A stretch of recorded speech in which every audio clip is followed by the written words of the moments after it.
Donc là, typiquement, on se trouve devant un appartement au-dessus d'une banque, dans la rue principale en fait, de la ville de Montfort-sur-Meux, qui est éligible au chèque premier logement, qui est actuellement vide. Des logements vacants comme celui-ci, Montfort-sur-Meux en compte une dizaine, principalement des habitations situées au-dessus d'anciens commerces.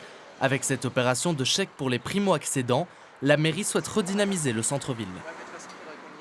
La population n'a pas baissé sur Montfort, elle n'est pas en forte croissance, mais pour autant, il faut qu'on invente des nouveaux outils, puisqu'on va nous demander dans les années à venir de renouveler et de reconstruire la ville sur elle-même. Donc déjà, dans un premier temps, c'est d'occuper les espaces vacants qui sont déjà situés sur le centre-ville de Montfort. Pour être éligible à ce chèque de 5 000 €, il faut remplir certaines conditions. Faire de ce logement sa résidence principale pour une durée minimale de 5 ans, ne pas être propriétaire d'un autre bien immobilier depuis au moins 2 ans.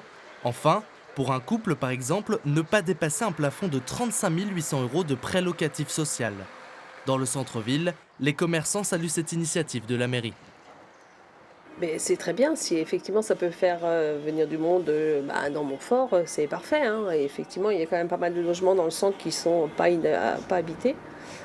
Donc oui, oui, pourquoi pas? Si c'est juste histoire de rembourser, de remplir les appartements et de filer des aides, je vois pas trop l'intérêt. Maintenant, l'idéal, oui, c'est de mettre une population qui est active et plutôt dynamique pour que le bourg continue à vivre comme il le fait en ce moment, quoi.